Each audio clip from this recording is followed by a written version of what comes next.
Bonjour, moi c'est Alexandre, donc j'ai 21 ans et je suis en troisième année de BUT Génie industriel et maintenance en formation initiale à Saint-Malo. Bonjour à tous, moi c'est Lucas, j'ai 20 ans et je suis dans la même classe qu'Alexandre en génie industriel et maintenance en troisième année en formation initiale à Saint-Malo.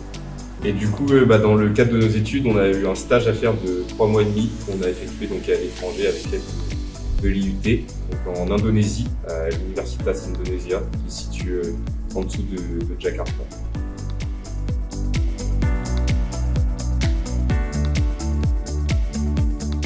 C'est parti d'une idée de Monsieur Omran. On a eu un choix entre Argentine, Malaisie et donc Indonésie. Et après, on a regardé un peu, on a comparé tout et notre choix s'est porté sur l'Indonésie pour partir.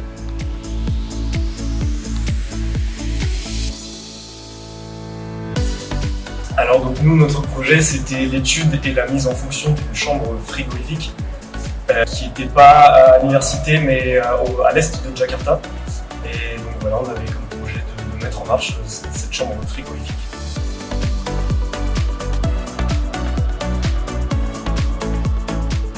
Alors au niveau des horaires, on était assez libre.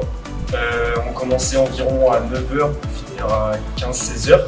En vacances aussi, on a eu quelques vacances du fait que c'est pas les mêmes qu'en France. Par exemple, à la fin du Ramadan, on a eu quelques jours.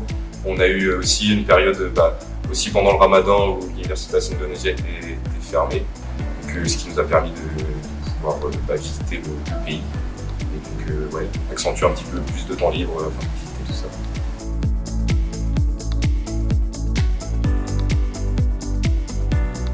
On a pris notre décision vers fin novembre, début décembre, de partir là-bas.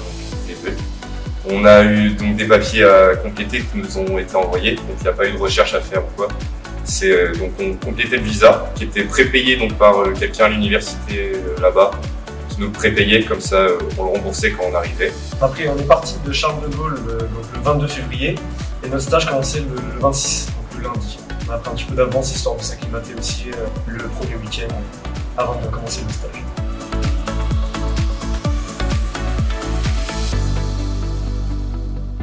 Alors donc pour le logement, on a regardé un peu à l'avance sur Airbnb, on a trouvé un appartement directement à deux, mais on a changé au bout de la troisième semaine parce qu'il n'était pas vraiment adapté et surtout l'Indonésie c'est un pays musulman et donc il y avait la mosquée juste en face de notre appartement et donc il y a les appels la nuit à 4h du matin donc on dormait très peu, donc on a changé pour un meilleur appartement qui n'était pas très loin du précédent mais beaucoup mieux.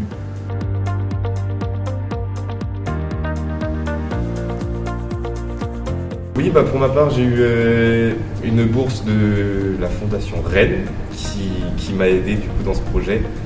J'ai eu 340 € à peu près par mois, donc validé pour 3 mois.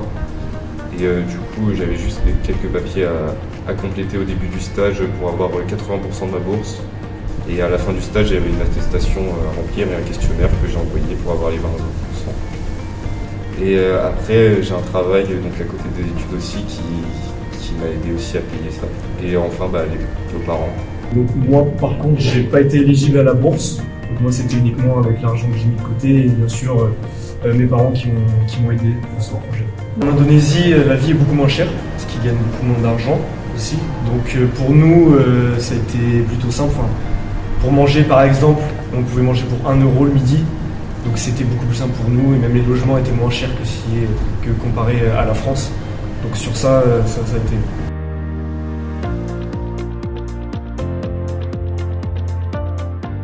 Alors oui, donc tout le stage était en anglais, donc tout le monde parlait pratiquement anglais dans l'université.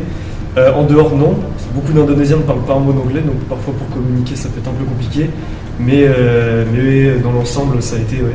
Et je pense qu'on s'est bien amélioré du coup en anglais parce que c'est bien différent des cours qu'on fait à l'université.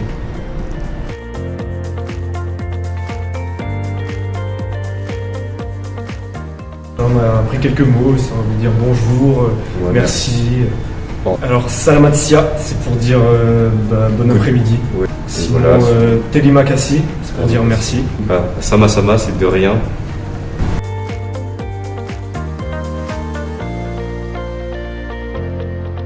Le stage est valable comme un stage en France. Nous, on a été les 2 seuls à partir à l'étranger.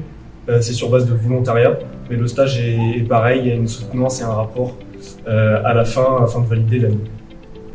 Et il y a juste un truc qui change, c'est que nous, on a dû rendre notre rapport un petit peu avant les autres, parce que nous, on doit le faire valider avant par notre tuteur d'Indonésie. Par contre, la soutenance, la seule chose qui change, c'est que nous, on le fait en anglais.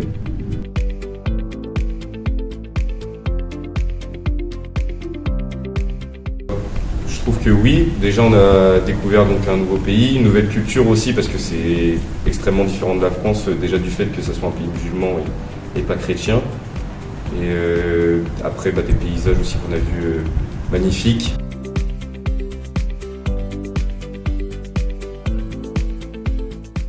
On est arrivé, donc, comme Alexandre l'a dit, le premier jour, on est parti le 22 de Charles de Gaulle, mais on est arrivé le soir là-bas. Donc on avait faim à peu près à 2h du matin. Ouais, 2h30 du matin. On est sorti pour trouver à manger. Et donc on a trouvé un petit restaurant de poulet. On s'est dit pourquoi pas. Et il y avait donc un menu spicy, donc pimenté, et un menu pas spicy, où il n'y avait rien de marqué, donc on s'est dit c'était bon. Et sauf que on a commandé donc le pas spicy, et au bout de la 2 ou 3-4 bouchées, du feu sortait de notre bouche, et je suais comme si j'étais sorti d'une piscine. Donc là on s'est dit que c'était bon, mais quand même pas exagéré. Très bien.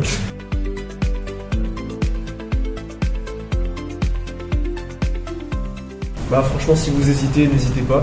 Si vous êtes un peu autonome, que vous avez un petit peu de budget et que vous voulez voyager, franchement, n'hésitez pas. C'est une expérience incroyable de découvrir des nouvelles cultures. C'est super intéressant.